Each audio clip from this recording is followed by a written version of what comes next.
Te damos la bienvenida a nuestro canal, Bellas Catequesis y Homiléticas Católicas.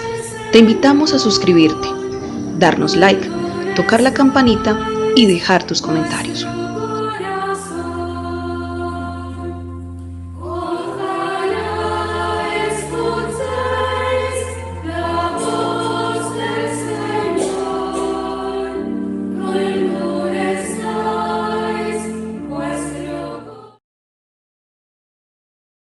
La primera lectura está tomada del libro del Génesis.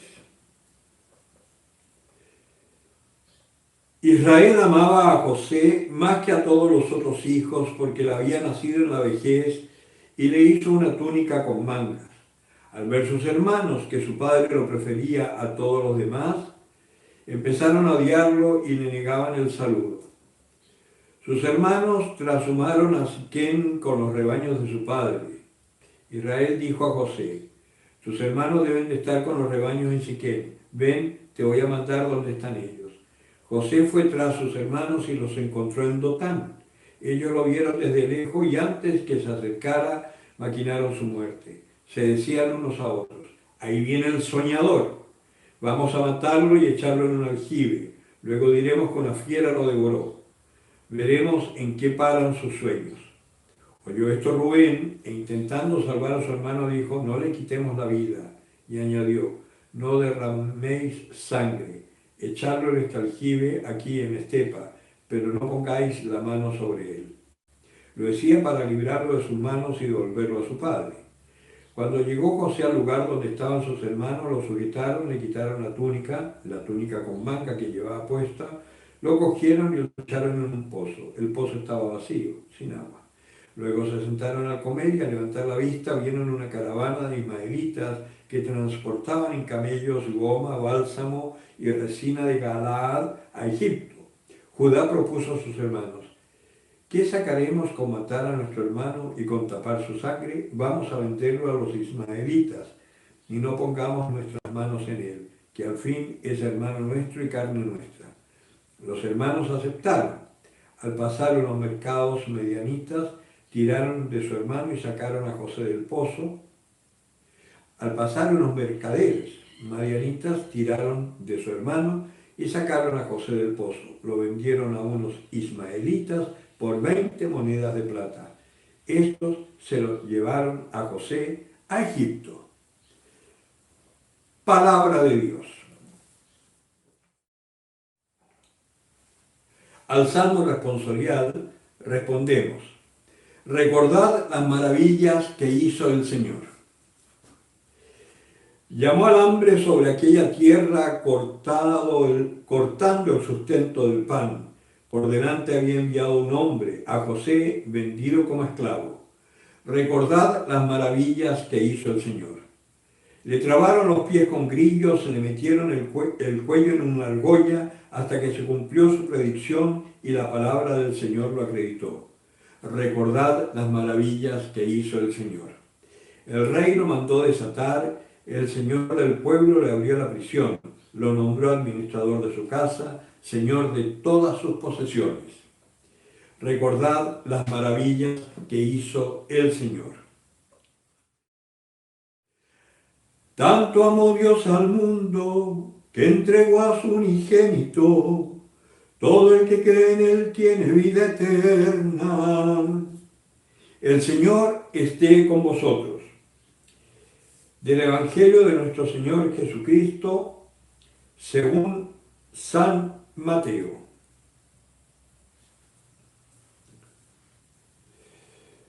En aquel tiempo Jesús dijo a la gente: escuchad otra parábola. Era un propietario que plantó una viña, la rodeó de una cerca, cavó en ella un lagar y edificó una torre. La arrendó a unos labradores y se ausentó. Cuando llegó el tiempo de los frutos, envió sus siervos a los labradores para recibir sus frutos. Pero los labradores agarraron a los siervos y a unos los golpearon, a otro le mataron, a otro le apedrearon. De nuevo envió otros siervos en mayor número que los primeros, pero los trataron de la misma manera. Finalmente les envió a su hijo diciendo, a mi hijo lo respetarán. Pero los labradores al ver al hijo se dijeron entre sí, este es el heredero, vamos, matémosle y quedémonos con su herencia. Y agarrándole le echaron fuera de la viña y le mataron. Cuando venga pues el dueño de la viña, ¿qué hará con aquellos labradores? Dícenle, a estos miserables les darán una muerte miserable y arrendará la viña a otros labradores que le paguen los frutos a su tiempo. Y Jesús les dice, ¿no habéis leído nunca en la Escritura la piedra que los constructores desecharon en piedra angular se ha convertido? Fue el Señor quien hizo esto y es maravilloso a nuestros ojos. Por eso os digo, se os quitará el reino de Dios para dárselo a un pueblo que rinda sus frutos. Los sumos sacerdotes y los fariseos, al oír sus palabras, comprendieron que estaba refiriéndose a ellos y trataban de detenerle, pero tuvieron miedo a la gente porque le tenían por profeta.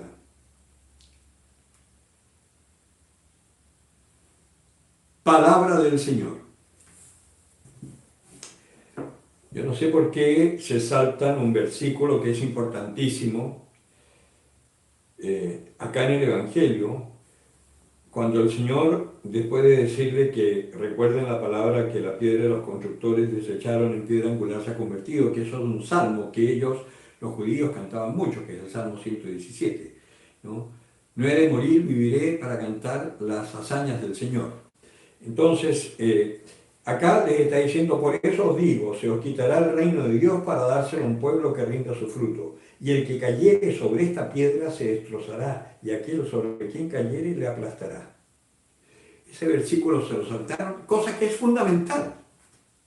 Porque precisamente en estas palabras el Señor nos está hablando de la realidad de nosotros como pueblo. Hay cosas interesantísimas en estas lecturas. En el Génesis, para empezar, Israel es Jacob, ¿no? Jacob, el que luchó con el Señor, y por haber luchado con el Señor en un momento, a ver, la historia, vamos a contar un poquitito.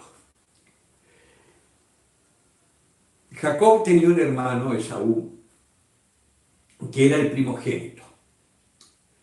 Y y estos eran hijos de Isaac, o sea, nietos de Abraham. Acuérdense que Abraham además había tenido a otro hijo de la esclava que ya no vivía con ellos, que era Ismael. Eso es muy importante. Pues bien, Isaac tenía estos hijos, Esaú y Jacob. Esaú era el primogénito, aunque en realidad eran gemelos, eran mellizos, porque salieron los dos juntos, tanto que Jacob nació agarrándole el talón a su hermano. Bueno, la escritura, no nos vamos a meter en la cosa científica, pero científicamente el que nace último es el mayor porque es el primero en ser engendrado, entonces queda atrapado en el útero de la madre por el segundo. Entonces, Esaú nace primero, pero en esa época la ciencia todavía no estaba tan avanzada para saber de qué se trataba. El primero que nacía era el primogénito, pero en realidad era Jacob. Pero dejémoslo hasta ahí nomás, si quieren investigar un poquito más, investiguen. El asunto es que Esaú era un tipo buenísimo, ¿no? Vivía en el campo pastoreando, y Jacob era un ladino. Y resulta que en un momento Jacob, que tenía la preferencia de su madre, ¿no? Estando ya viejo Isaac, suplanta a su hermano. Si se interesan, lean la escritura, no voy a entrar en detalles cómo lo suplanta, pero al final es Jacob el que recibe la herencia, la bendición del padre por ser primogénito. Pero Esaú se irrita tanto que quiere matarlo, entonces Jacob tiene que huir. Al huir, se va a la casa de un tío, se enamora de la hija menor, pero el tío lo engaña en la noche del matrimonio y lo casa con la mayor porque no podía ser que la menor se casara primero.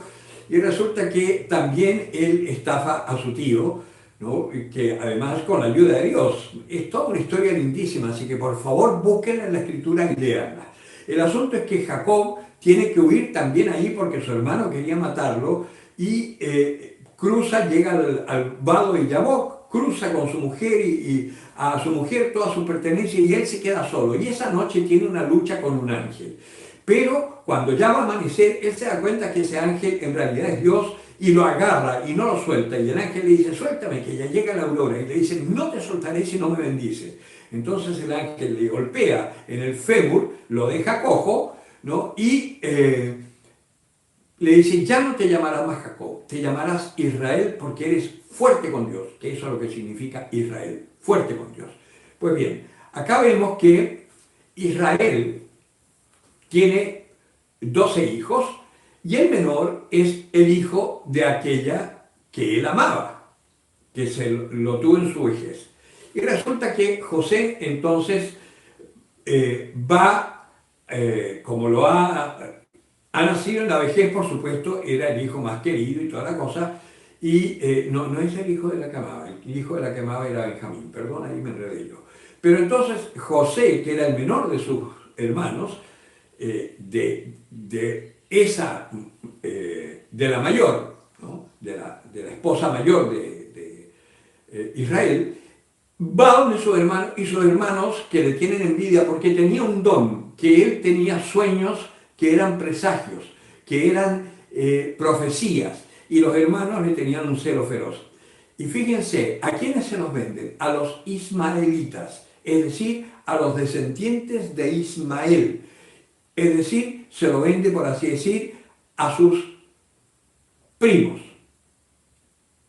a los descendientes de Ismael, Ismael, hermano de Israel, de Jacob. Pues bien, llega a Egipto, lo venden y él queda como esclavo de por así decir, el gran visir del faraón, Putifar. José, dice la escritura, que era un tipo guapo, buena apariencia, además un hombre casto, muy celoso de su fe. La mujer de Putifar, que le hacía honor al nombre parece, se enamoró de José y quiso tener relaciones con él. José se niega, ella le arranca la túnica, José sale desnudo corriendo, escapando de ella, pero ella lo acusa diciendo que él había querido abusar de ella. Y a raíz de eso, Putifar, que lo tenía muy en estima, pero se vio obligado a meterlo en la cárcel y lo mandan a las mazmorras. Y estando ahí en las mazmorras, conoce al copero del rey, del faraón, que estaba preso por haberse robado un cáliz, una copa, pero resulta que el copero conoce, habla con Jacob, se hacen amigos y sabe que tiene el don de la profecía. Bueno, justo estaba terminando su condena el copero, vuelve al palacio real y el rey, el faraón, tiene unos sueños raros, de unas vacas gordas y unas vacas flacas, de unas espigas gorditas y unas espigas que no dieron fruto. Pero nadie de sus sabios podía interpretarle los sueños. Y el copero entonces dice, yo en la cárcel conocí a un israelita, ¿no? que se llama Israel y que puede entender los sueños y lo mandan a llamar. Y resulta que ahí es cuando José interpreta estos sueños, no me voy a meter más ahí, pero a raíz de eso el faraón lo pone al mando de todos los bienes, lo hace administrador del reino. Bueno, todo esto ¿por qué? Porque tenemos una imagen, ¿no? Voy a llegar hasta ahí, hay cosas mucho más lindas en la historia, pero busquen en la Biblia y leanla en el Génesis. Pero entonces, si ustedes se fijan, este Israel, ¿no? Este José, es imagen de Jesucristo, ¿no? Despreciado por sus hermanos, perseguido por su iglesia, por anunciar el reino de Dios, ¿no? Y termina siendo crucificado, ¿no? Bueno, pero en la historia, este Israel y en el Salmo, acá lo leíamos, ¿por qué decimos esto en el Salmo? ¿No? Lo voy a volver a leer, a ver si se prende esta tarde. Dice, Llamó al hambre sobre aquella tierra, cortando el sustento del pan. Por delante había enviado un hombre, a José, vendido como esclavo.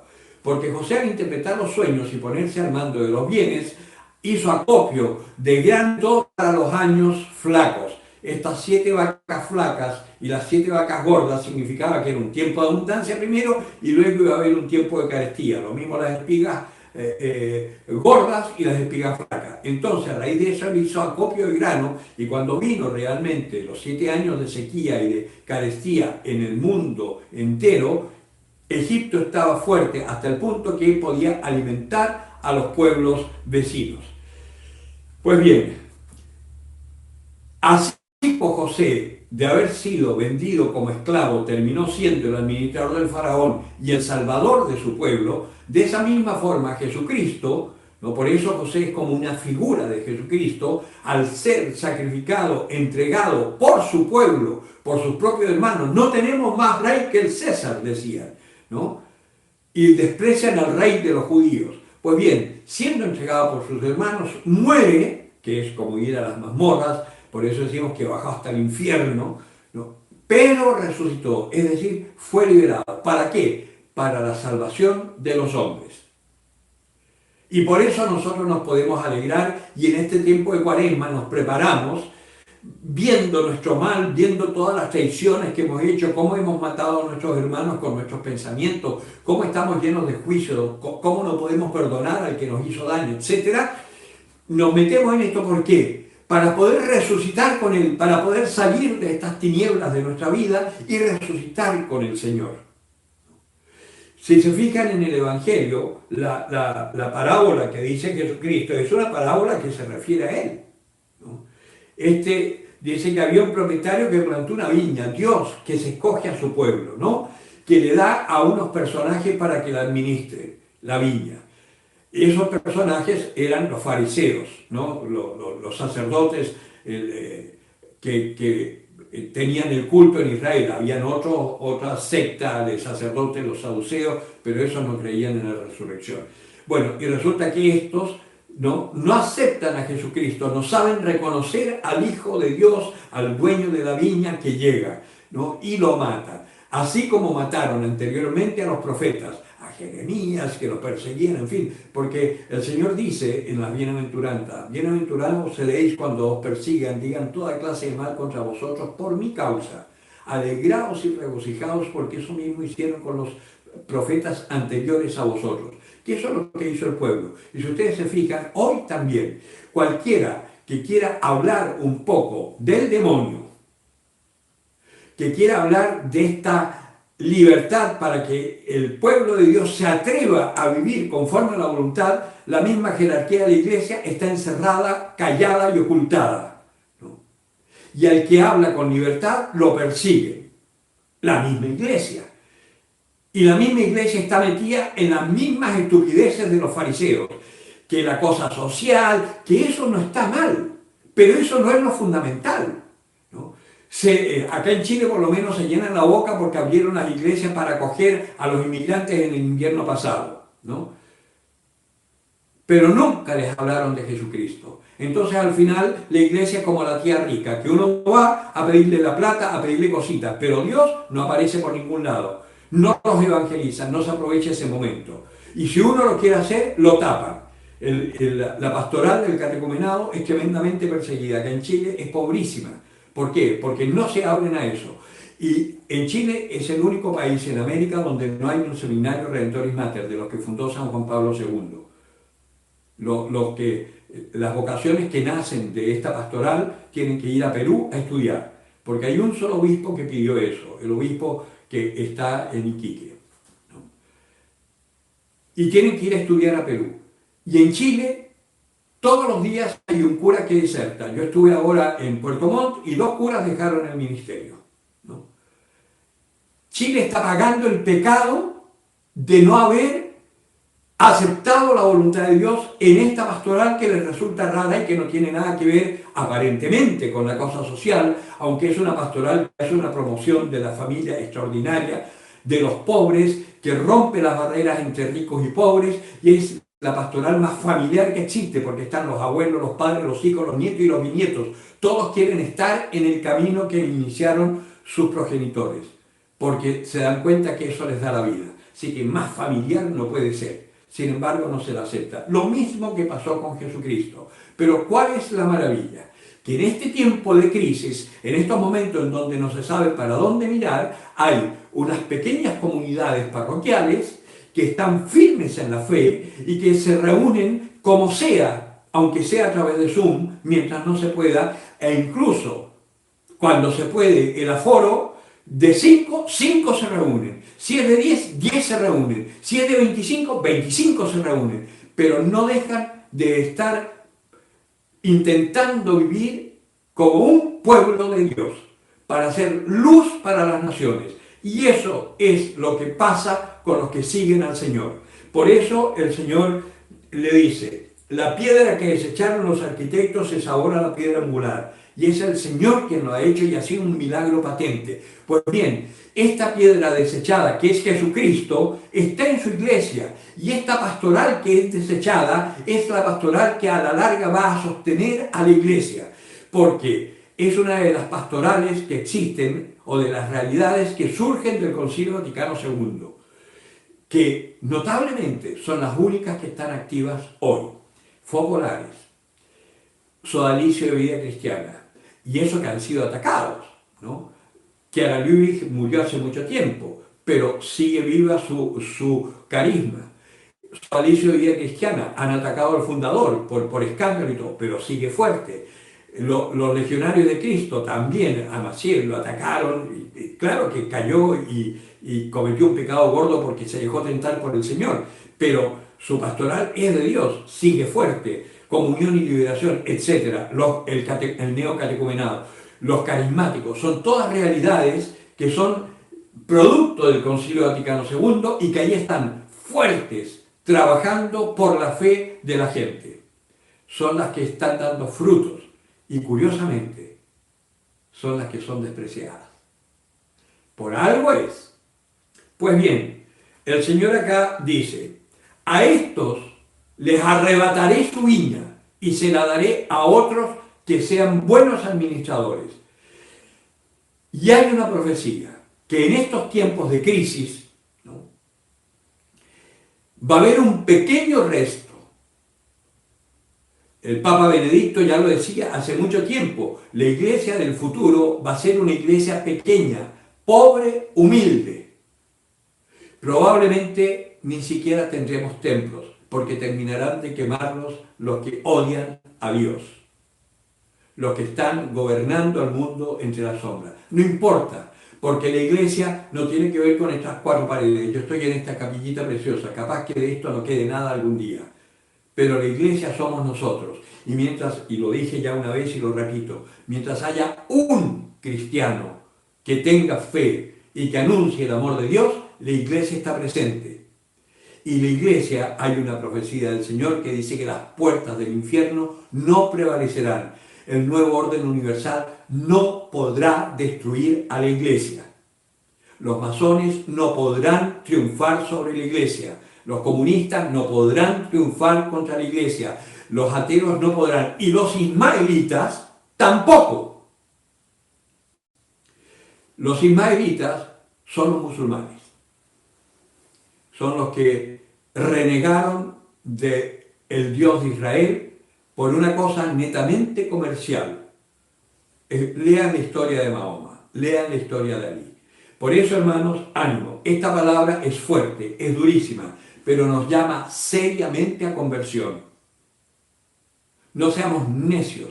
Vivamos la Cuaresma. Nos queda poco tiempo. Vivamos la Cuaresma. Preparémonos para poder experimentar en nuestro corazón la resurrección de Jesucristo. Y una vez que la experimentas una vez y para siempre, como una esperanza cierta que está sellada en tu corazón de la vida eterna. Ha fallecido mi catequista, mi padre en la fe. Yo inicié el camino neocatecumenal en Chile. Yo he tenido 3 equipos de catequistas, 2 acá en Chile y 1 en Colombia. Pero realmente yo el camino neocatecumenal lo hice íntegro en Colombia. Lo terminé el año 2003. Y el ejemplo del Padre Jesús para mí fue fundamental. Y yo sé que Él me amaba profundamente porque me dio como caja. En los escrutinios, cuando me preguntaban cómo iba mi vida de fe, hurgaba como haciendo un curetaje espiritual para que yo pudiera descubrir todos mis demonios. Y gracias a Él es que yo soy presbítero hoy. Bueno, gracias a la Virgen María que me llamó, gracias a muchos, pero Él, junto con mi formador del seminario, Rino Rossi, son los que me ayudaron profundamente, pero él era el responsable del neocatecumenado en Colombia, un sacerdote verdaderamente santo, un apóstol, que dio su vida desde que lo ordenaron, dio su vida por la evangelización. Yo sé que hoy está gozando en el cielo. Pues bien, si nosotros hacemos eso de entregar nuestra vida a Dios, cuando llegue el momento de partir, no importa cómo partamos, porque incluso hasta el sufrimiento y la agonía es causa de salvación para los que no conocen al Señor. Si tú ofreces tu sufrimiento como Cristo, perdónale, Señor, que no saben lo que hacen. Y con su muerte y su resurrección, nosotros obtuvimos la resurrección. Seamos imitadores de Cristo. Y la mejor imitación que podemos hacer de Cristo es buscar cada día al despertar y en cada momento de nuestro día cuál es la voluntad de Dios para este momento. Jesucristo no hacía nada sin consultarlo primero con su Padre. Eso es lo que nos corresponde. El que tenga oídos para oír, que oiga. Gracias por seguir nuestro canal. Te invitamos a compartirlo a quien más lo necesita.